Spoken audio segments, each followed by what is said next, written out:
So a lot of people know you as Hannah Moore, but I love that you're Hannah Joy Moore. And Yes. you know how people always say, Joy is my middle name. Like that literally is your middle name. Anytime I think of you, anytime I see you on camera, I see a lot of your videos on LinkedIn. Like you bring light into the room, right? And it's not just the Oh, lighting that's thank been you. set up by Charlie in your office space, your husband Charlie, but also, I love that again, you bring light into our space, but the ways you impact this profession are, again, immeasurable. Actually, maybe a good thing that you can't quantify the value of what you're doing. Like there are so many, like you're dropping rocks into ponds, and there's again the long-term impact and the generational impact that you're providing and helping people with moving into the profession, new aspiring career changers is something that at least I've never seen. I'm just trying to do my own little piece of it. But I'm excited to learn more about your journey and how you got to this place and what your future is, or what you hope the future of this to be. Yeah, well, I appreciate that. And that's why we do all of this is, it's for impact. It's for having that. And so it's thank you. That means a lot to us. A lot of Measure Twice Planners members are members as well Yeah. of Amplify Planning Core. A lot have gone through the externship. I won't say their names because I didn't ask permission beforehand, but there are even some residents at your firm who are Measure Twice Yeah. planners too. So it's really cool that again, we're just dry sponges when we join the industry, right? We're dry sponges, like eager to learn. We like drinking out of the fire hose. So I'm actually, before I talk about your impact on the future of the profession, I want to step back. So 2008, financial services and planning and business management at Baylor University. Quite a time to graduate from college and try to get your first job in the financial industry. What was that like in 2008 and 2009 for you? Yeah, no, it was wild. Well, number one, I didn't know this was even a field. I didn't know there was Mm. any way that we could, help like help people with their money outside of doing like a James Ramsey course or something along those lines. When I graduated, I was fortunate if I had an internship in the Dallas. I went through a career day, got a quick job. That didn't pan out, but my professor connected me with a woman. So it was great because the week the market hit its market low in March of '09 is when I started. So from all my clients' perspective, the markets has only gone up since I started. That's what I like to tell them. That's amazing. But yeah, so it was, I don't think I knew. Like, I think it's a fair Mm, assessment to say, like, I don't think I knew what I was getting into. I think I was mm, very much a fish out of water coming into this. Hard worker, go all in, like I can tackle any problem, but I don't think I had a good framework of what like financial planning was. mm, And so that's when I think about, starting there. I think I got lucky. I took advantage of some really cool opportunities that were, given to me. mm. But it's one of the reasons why I'm so passionate about what I do is like that shouldn't be everyone's journey. Like it can't just be luck that gets everyone into this field. That's not sustainable. That's not the impact we need in this world. Yeah. Are there any people who come to mind as mentors who kind of invested in you, like their time, energy in you, like beyond what they really needed to in that position? Yeah, so it was really interesting. So I was working at this job and really, obviously the lady that I worked for, that was she took a lot of pride in helping, next generation, women, things like that. So obviously really grateful for her. I really, I think I found my community when I went to my first FP Next Gen Mm, gathering. And so I think about the people from that meeting. There were, 20 people there, 25 people there. And I just had some conversations that quite literally changed the trajectory of my career. So you can shout out to, Elizabeth Jaton was there, Marty Kurtz was there, old FPA president was there. So I got just like some amazing people pouring into me, and being able to get an outside perspective on my situation was just so invaluable and truly changed. It felt like I finally found the people who mm. saw the potential of what financial planning could be on people's lives. At what point, I know financial planning is still generally relatively new as a profession. Kind of, again, it kind of became more of like a kind of an add-on, maybe a loss leader in some firms to add financial planning. Now that it's kind of a standalone service that we're starting to see really pick up steam. In terms of generosity, that big word generosity within the profession, have you seen generosity within our industry from the very beginning? Generosity has been there from day one for me. So, I think about just all the different people. That just has been my story. You talk about mentors. One of the things that I really prioritized early in my career was going to conferences, Mm. because I just needed to connect with people. And I think a lot of people, some of the people who've had the biggest impact in my careers, I think of, Susan Bradley. I mean, there's just Dick Wagner, countless people.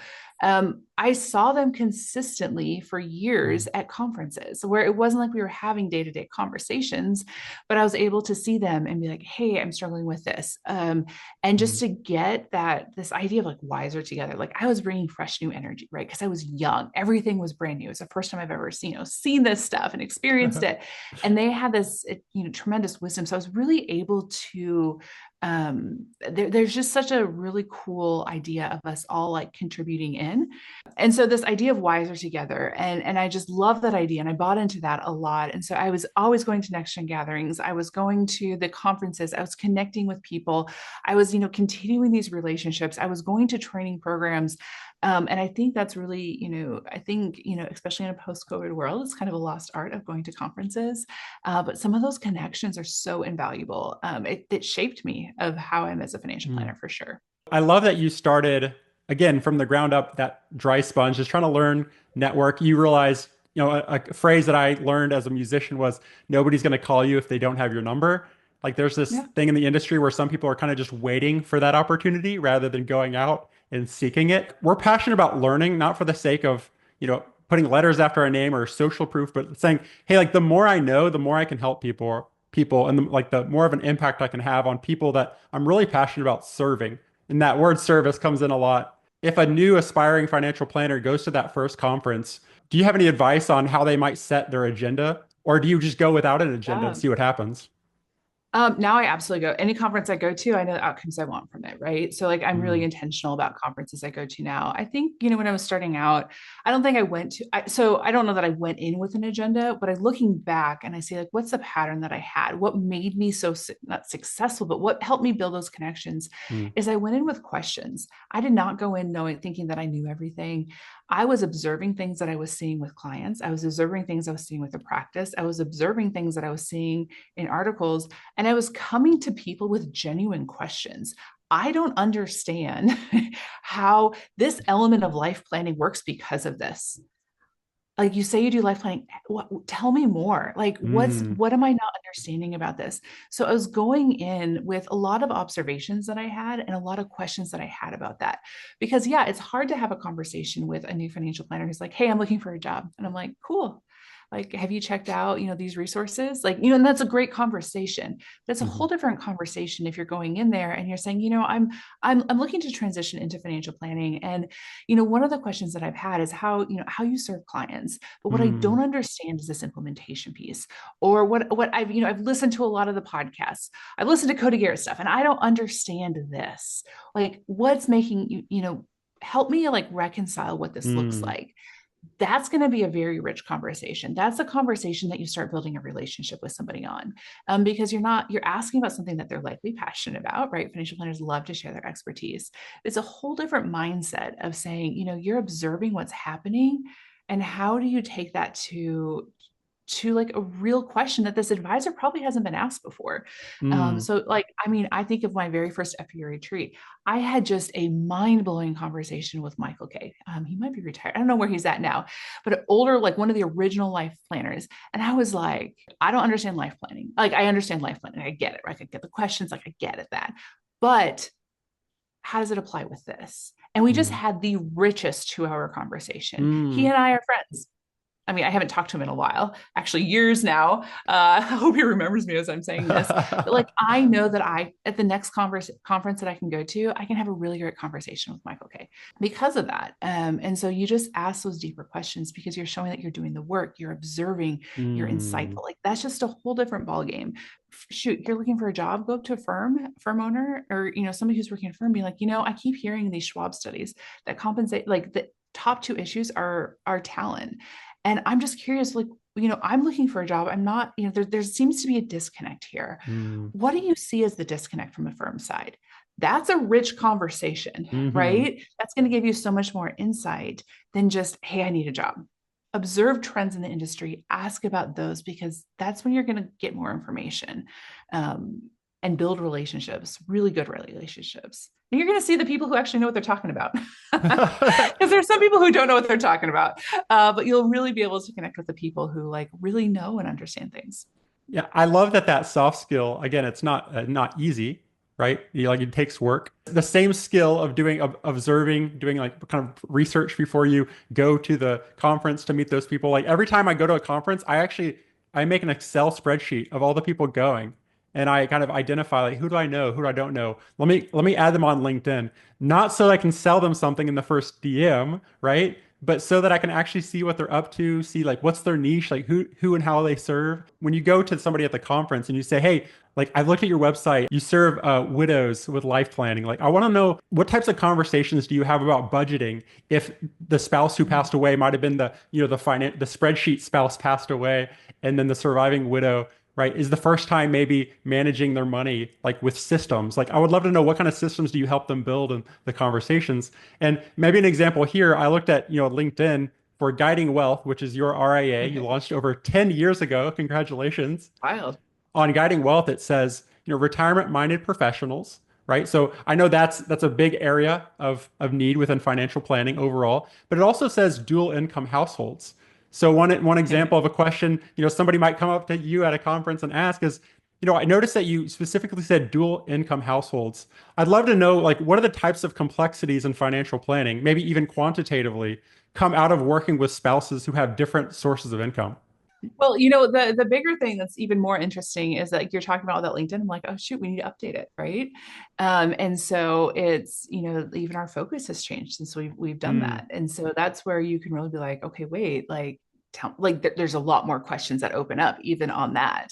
right. So it's about that true like curiosity. I would say if you're going to interview, especially at your first firm or any firm, I always say try to know more about their firm than they know about it themselves.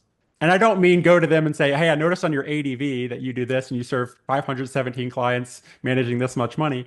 But you say, "Hey, I noticed in the last few years, for example, here is I noticed, in the fall of 2023, there are five, at least five financial planners in the resident program that you added." Right. So again, just knowing a little bit about the person you're talking to before you show up shows that you're genuinely interested. You take the time to do research, which, by the way, might be a part of your role in that firm as well. They might, usually when you join a firm for the first time, they're going to ask you to do some research. And if they already know that you're like that, that's a genuine curiosity of yours to like find out more, right? To learn more, ask more questions than give statements. That's a really great place to start. So we'll definitely talk about those residents. I don't want to, maybe it's a little Yeah. appetizer there. But I want to go back to FPA. So you're going to the conferences, you're Yeah. seeing the impact of these communities that are built. I love FPA Next Gen. I love that they've actually changed the definition of next gen a little bit. It used to be age, now it's more about experience. And there's so many career changers now. So pretty much everybody feels new in a way. Now that you go to FPA as an attendee, at what point do you start volunteering and having a role within FPA, and which will ultimately lead to the externship program? FPA was just a critical part of my story, right? It was really about finding that community. So I started at a broker dealer, and it was really that's all I knew, it's all I saw. And FPA really opened up the world to me. It was kind of my place where I could go and see all these different models. I could see, firms operating in the broker dealer world. How did they operate? Firms in the RIA space, insurance space, all of these different things. It just opened up this world to me. I often say it's Mm, where a lot of my friends are that we're growing old together in financial planning. So it's really fun. So I have people that I started with in my next gen group, my local FPA, that we are taking just dramatically different routes. Some of them are just like doubling down, and they are like some of the best financial planners out there. We have other people who are going straight into that, COO role. We have one guy I'm thinking of. He's worked his way up to a pretty big company, and he's basically the business manager over a lot of things. All the way, like there's just so much variety. And so now when I'm like, okay, well, how do you run a business at this level? I have mm, different people to call, right? So it's expanded my kind of network. So how I got involved with FPA was So a couple of things. One, I helped start with Jen Calvi, Jen Price now, the Next Gen here in Dallas. So we started the Next Gen chapter. So I go back to the day where not every chapter had a Next Gen one. So we Mm, started here in Dallas together. And so we did that. I was really involved in obviously going out to the meetings, things like that, just getting my face out there, just connecting with people, right? That's a great way. There's so much value in that. And I know sometimes you go to meetings and you're like, I didn't connect with anybody. Just keep showing up because it's worth it. We ended up starting a podcast called You're a Financial Planner Now What? We started, it was hmm. growing, growing, growing. And we started getting a lot of people reaching out to us. And it was really like, hey, this isn't sustainable for us. We were going to like shut that down and go all in on like the practice side. And then connection was made with a mentor to National FPA. And so we ended up becoming contractors under National FPA, helping them build Mm. out their new planner initiatives. So we are very in tune with, obviously all the next gen elements. We started FPA Activate, which is a community of several thousand financial planners. So then in early 2020, there were like rumors that there was going to be like a pandemic. And I was in the Uh-oh. camp being like, this is the craziest thing I've ever heard. Everyone just exaggerates. That's crazy. And then I was Mm, completely wrong.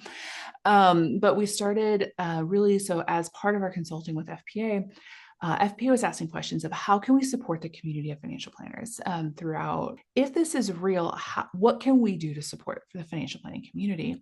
And so we started hearing, whispers of students because, FPA has 80, 90 student chapters around the country. So we started hearing from those from students being like, I just lost my internship because and then we Thanks. started hearing from professors being like, what do we do? Like, my students are losing their internships. They need this to graduate. Like, we don't know what to do. And so we started hearing those rumblings. And then we're like, well, maybe this is what we can do to help. Maybe we can go all in on helping an internship type program. And so we did some focus groups with students who are looking for internships and really dove in. What are you looking for from an internship standpoint? And then we really realized that, we'll never replace the one-on-one interaction. Like we know that, right? We can't do that. But everything else that we heard from them were like, we think we can do this better and at scale. So we had this wild idea and we reached out to some big sponsors to help us because we needed the tech, we needed like all these different pieces. And it was one of the coolest experiences, certainly of my career of seeing the financial planning community really rally together to Mm. get something off the ground. And so that's really that's what the externship kind of started out as. And then we started it and everyone was like, we have no idea what to expect. And then they were like, oh my gosh, we love this.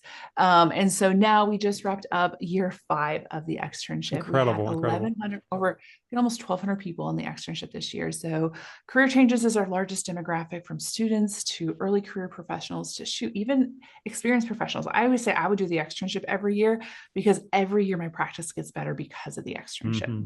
It's amazing all the things you mentioned. I'm like, hey, that was part of my journey. Like FPA Activate Facebook group. You invited me to Yeah. be on the FPA podcast, right? And I joined the industry in the end of 2018. I launched my firm in 2021. But it's amazing, like just in a few years, like I'm sure you get emails all the time from people who've gone through the externship saying, if it wasn't for this one conversation that Hannah, maybe you even thought like, oh, this is just a small conversation in the breadth of everything. But it was that one conversation that led them to their first opportunity in the industry or led them to really maybe reduce their imposter syndrome. Like now I feel like I'm okay not knowing everything, but now I feel like I have the clarity and confidence to sit down in that first financial planning job and feel like I can do this. And I have an amazing support of a community. When a client asks a question I don't know the answer to, I can say, "Wow, that's such a great question. Thank you so much for asking." And you can even tell the client, I'm connected to an amazing network of other financial professionals, and I would love to give you a great answer to that question next time we talk, or maybe next week. So I love that you're creating not just education for new and aspiring and even veteran financial planners, but you're also providing a space for them to acknowledge some of those behavioral emotional things that we have as advisors, including imposter syndrome. Is there a story that comes to mind of an aspiring financial planner who really gained the clarity and confidence to feel like they could really do this going through your program? I hope that's a story for a lot of people, because I think that's so important. One of the things that I'm really passionate about in the externship is we are so intentional about the slate of experts that we bring in, with the goal of like when somebody does the externship, I want them to see themselves at least once in this Mm, program, with whatever that looks like, because there's not one way to do financial planning. Like there's not one way to serve clients. There's not one business model. Like this is so much hmm. more dynamic and wide and broad. And so I want people to be able to see that. So that's always my hope. And because I know how powerful that can be, I've seen it in myself in different situations. And so I want that for everyone who joins the externship.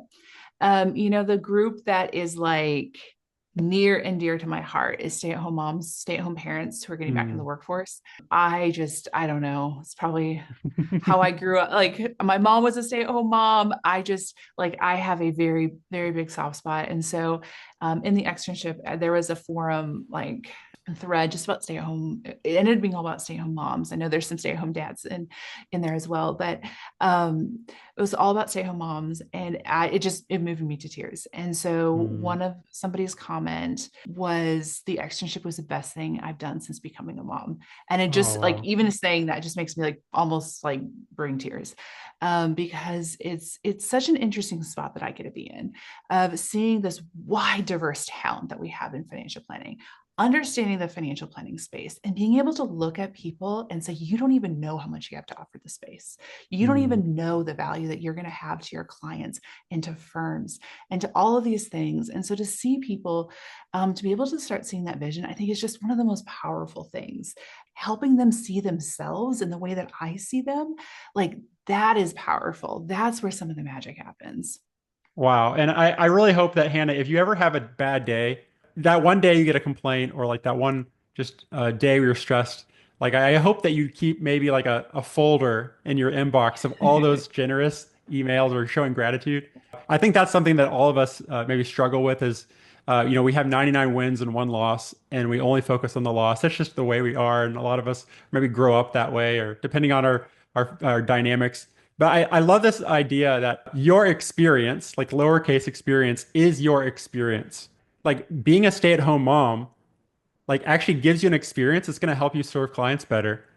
And I think that Yeah. a lot of times we get so focused on the rules and the concepts and the quantitative things that we learn in school, the CFP program, which is incredible, right? CFP education is so important. But I think it's really important for us to acknowledge, and you just shared that, having experience as being a stay-at-home mom actually provides a framework and a lens that's actually going to show up in meetings.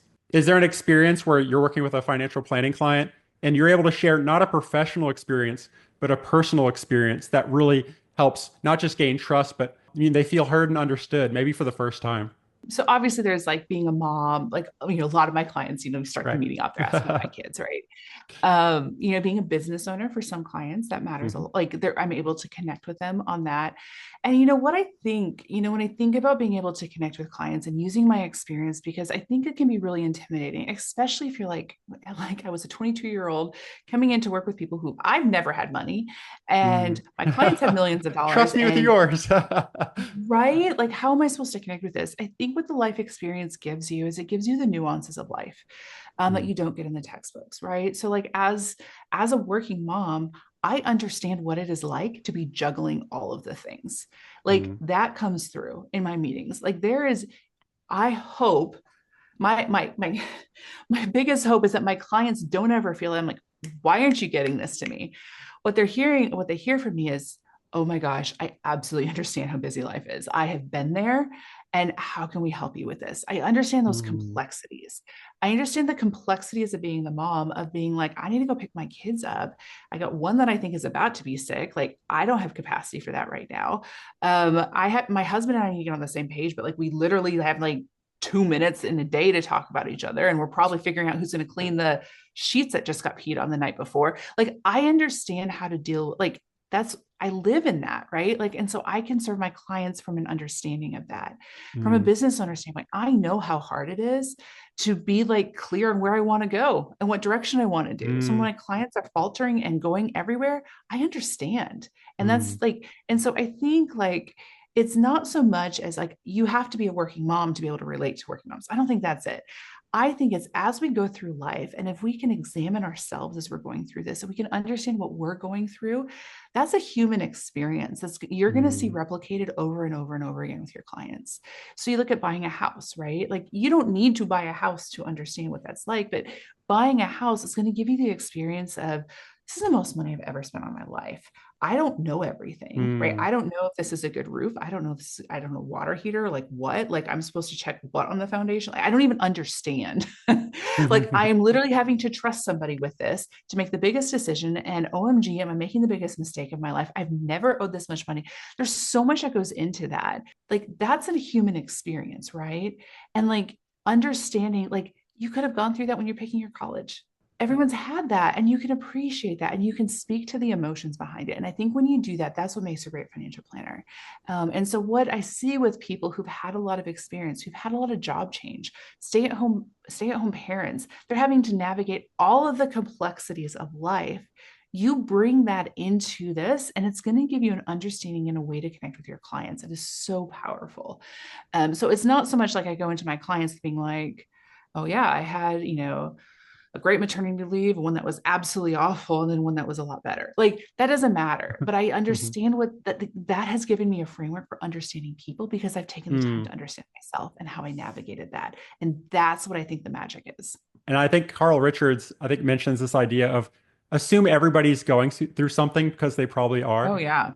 Just opening that space to be like, hey, like let me pause for a moment before responding, or maybe don't respond yet, or respond with a question rather than an answer. I'm a huge fan, by the way, of therapy. I think I'm going next Friday, right? Big fan of that. Our physical, mental, spiritual, relational, financial wellness are interrelated.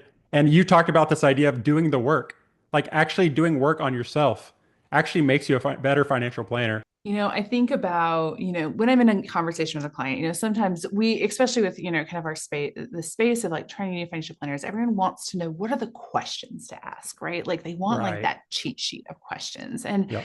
and you don't always get it, right? And sometimes it is just going to be intuitive and like knowing like Mm, what's going on. But one of the things that, if you're hearing something from a client, you're just like, 1 plus 1, I don't know.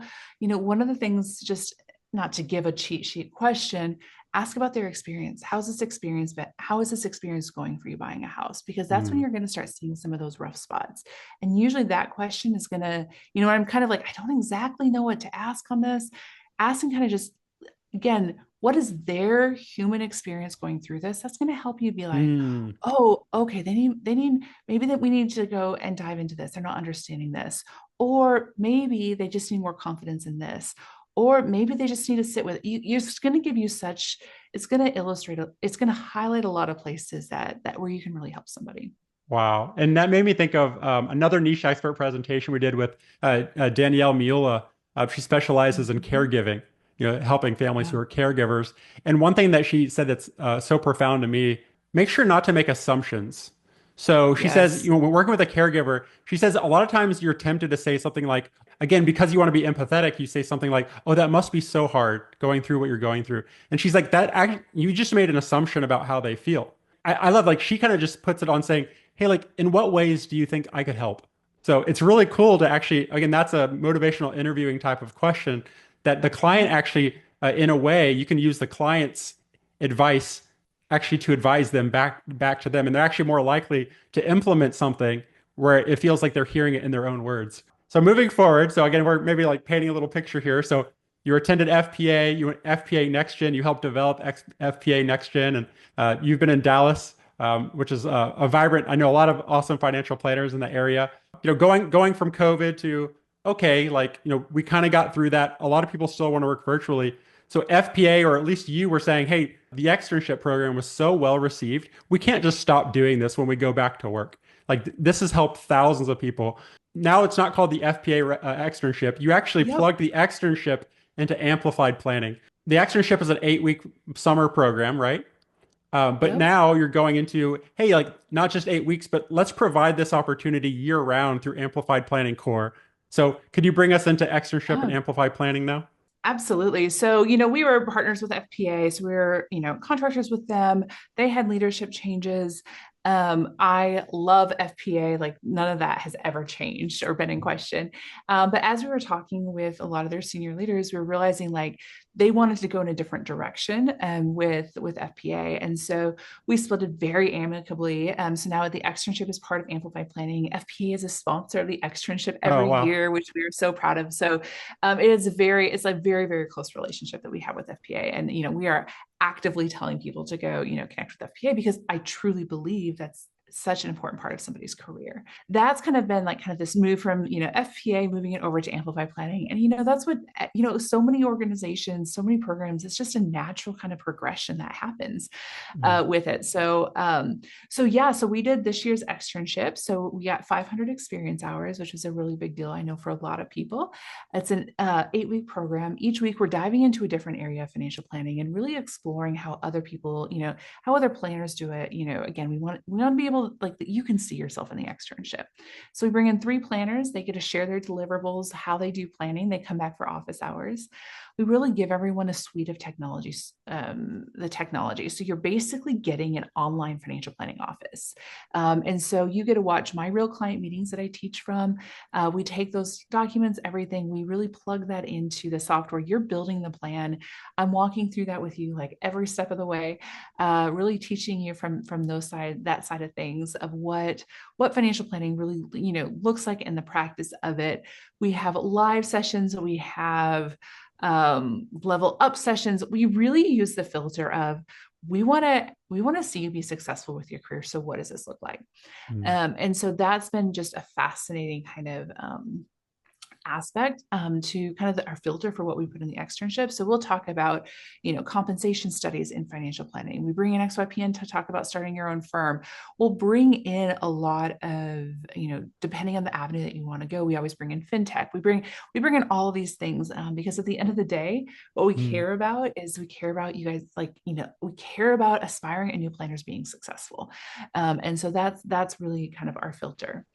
And so that's what the externship is. So the first year of the externship, we didn't have any of the client meetings. And so we had somebody, she's wonderful. She's like, let me role play this client meeting. And I was like, Mm. cool. Everyone loved it. And I sat back and I watched that thing. I was like, that is not real. That is not how that meeting goes.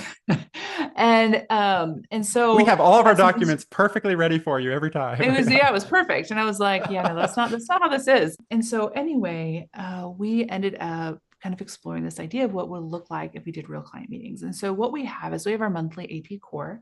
And so within each core, we have each client meeting is really a course, if you will. And so in that course, we're teaching you, how to do, I'm teaching from that meeting.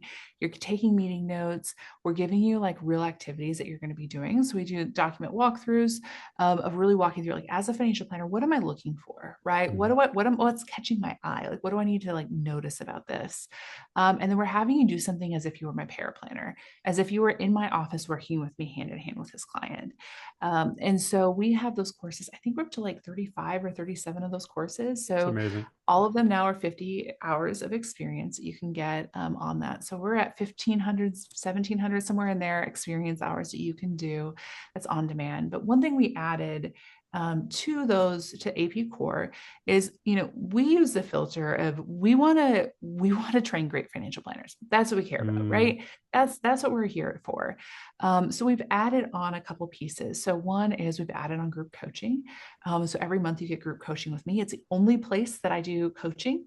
I'm not doing Mm. one-on-one. A lot of people ask me for that. It's the only place that you can go to get one-on-one coaching with me. And don't worry, it's not intense. It's a group. It's people asking questions. Sometimes it's career-based. Sometimes it's like, hey, I have a client. Sometimes it's like, I have this client, I'm not sure how to handle the pricing, or I'm not sure how to talk about Medicare. I'm not sure how to, that's what we talk about in the group coaching. And then we also have added on an element of, we call it live learning. And so we've done a lot about how, like, what are those developmental, like, what are the things that make great financial planners? What are those skills? I would say competencies, right? I could talk for literally an entire day just on this. We've just really gone down that rabbit hole. And so the live learnings are really focused around giving you first person experience in this. That's going to be role plays experience. It's going to be our watch and response. It's going to be putting you first person in this so that you can start developing those skills. Because it's one thing to watch, right? They're different levels of learning. Hmm. And we Right. really wanted to dive deeper into what this looks like and how we can really train train great financial planners. And we track a lot of this stuff and we can see just a massive difference of somebody, shoot, even just the meeting notes of Mm, seeing like when somebody starts to where, even 4 or 5 meetings in, how it's that there's just a big difference. And so we're able to, give you the skills that we know that it will hit the ground running. We have people, I mean, I've had multiple firms reach out to me. I'm talking to one here in a week or two who they're just like, every time we come with somebody with an externship on their resume, they're like they are just hitting the ground running differently mm, than any of our other people. wow. So we really take a lot of pride in really helping develop the competencies and skills of aspiring Mm. financial planners to shorten that learning curve. There is no reason the learning curve should be what it was when I started for what it is today, and that's what we're on a mission to change. One of the great things that's come out of Amplify Planning and externship is the idea of the residency. And I wanted Yeah. to talk about, so I think, again, maybe you're using your own firm as kind of like a proof of concept that you can share now with other firms. But tell me Yeah. about the residency at Guiding Wealth. Yeah. So, you think about, so much of this is like, what direction do you go? Things just start opening up. And Right. so, I have a lot of thoughts around how do we bring talent into this field? What does this look like? And Mhm. so, we just had a lot of questions around this. We have a massive amount of data around, financial planners coming into this space. And so we kept seeing these themes over and Mm, over and over again. And so we really started the residency as so we have 8 folks that we are training in-depth training within our firm. So we wanted to say, we think we're pretty good at training. What if we took 8 people and like dove in deep with them? What can we mm, learn? We've been surveying them throughout this. We've been trying different methods on them. We've been trying different things. And we brought in a learning specialist to kind of help us with a lot of this. wow. Um, and so we've really are honing in on, again, going back to this, what are the competencies of a great financial planner? How can we shorten the learning curve? And what actually moves the needle, right? Because there's a Mm, lot of BS stuff out there. What actually moves the needle when it comes to training and developing people? One of the things that we hear a lot in the space is, all these firms want to hire somebody with 3 to 5 years of experience because nobody wants to do the work of 0 to 3 years. And so right. we are like, what if we dive in and we really understand the issues facing firms in this space and really and Mm, aspiring financial planners? What if we really became like that? That's intimate. That's our day-to-day life, right? Of how we're training people. What does this look? What's effective? What's not? Because I got some things that aren't very effective that we've learned that I thought would be great. mm, And so this has really kind of just deepened our knowledge from a training and development standpoint. So the residency started last October, so the year is coming up very soon. And so we have just been, going all in, showing like the inside of our firm to these folks. And wow. we are now in kind of that space where we're like, okay, what do we do next? How do we play in this? What do we do? And so we're looking at, possibly partnering with firms to help them train their people. We're looking at different offerings around this. We're looking at residency 2.0, what the next version of that would look like. Mm, There's just we're just in a really cool space. Like right now, we just came back. We took a long vacation after the externship, and so we are reimagining all of those things right now. But what I can tell you is we have such a better idea of what goes into training somebody than we did a mm, year ago this time. We have so much more information. We are so much more grounded. We are so much more realistic in what we're going to be offering. And so we are going to be rolling out with some new offerings very soon here at the beginning of the next year. That's really been what we've learned in the residency is going to be informing those offers. I can't stand offers that don't have like substance to it. Like I can't do it. And so, the offers that we're going to be offering out, like they are deeply rooted in our learnings and what we're finding mm. in this residency. So that's kind of where we're at with all of those. I'm there's just been it's just been such a rich experience. It's been so cool getting to know these 8 planners, and obviously we'll see kind of what the future holds on the next steps for A lot of people might say, is Hannah more the new Michael Kitces of doing like way that. more things than is possible for a single human being? And I want to know, maybe you can shout out like, who surrounds you, Who helps you like Yeah. again, maybe your passion gets you up in the morning, but who helps you really throughout the day to make sure that you get through the day and can wake up tomorrow morning? Absolutely. Yeah, no, I'm one of the things that I'm really good at is knowing when I'm not good at something and getting Mm, help very fast. So even from a business standpoint, like I absolutely biased at getting help immediately on things. Like I'd rather spend the money than waste my time because I have three small children and it's just not worth it anymore. I used to power through, I can't anymore. So for our team, my husband works with me full time. So he has a media production background, education background.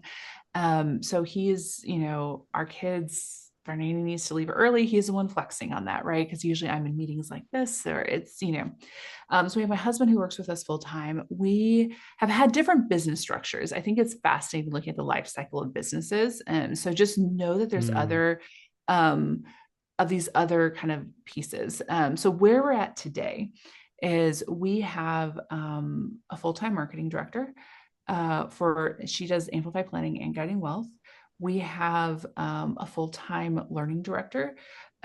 So he is helping us obviously with the residency. He was, there in the externship. He's going to really be taking charge of like the behind the scenes of the externship. Again, we're trying to relieve the burden off of, it was really me and yeah. Charlie Oh, of those pieces. We have Janine as my paraplanner, and she is just like a rock star. So mhm. she's the one really keeping our practice on the rails of everything. We have our 8 residents. We have a VA who helps us with all of social media and customer support.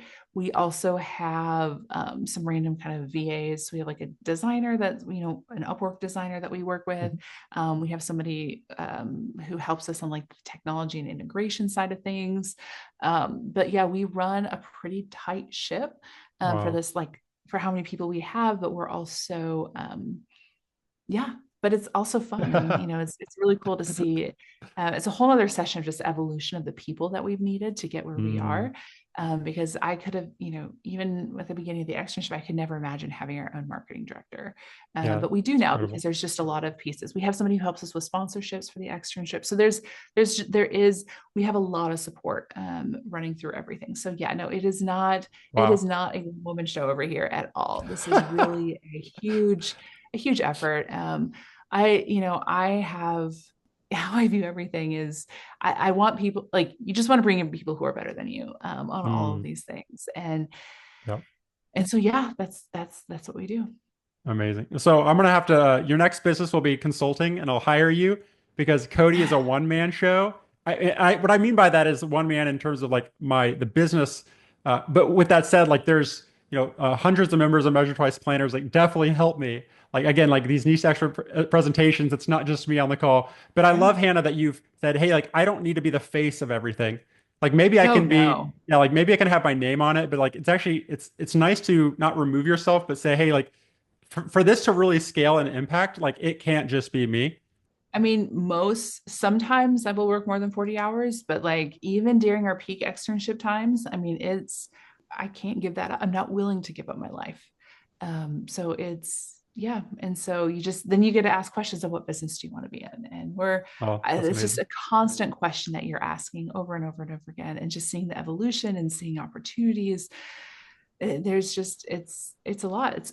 Being a business owner is a whole different mindset, Wow. but it's also fun. But you're very intentional and you ask, who do I serve? How do I serve? Ask that question over and over and over again until, as you solidify and also transition. So I appreciate you so much, Hannah. I'm going to let you go off to your next adventure, Yes. but I would love to maybe we can have you come live to Measure Twice Planners. Especially, by the way, especially next time your externship rolls around, make sure we get Yeah. every person signed up. Competition is silly in our space, right? Yeah. There's too much work that needs to be We're all done. just trying to help. So we'll make it work. I'm really excited that we can continue our conversation moving forward.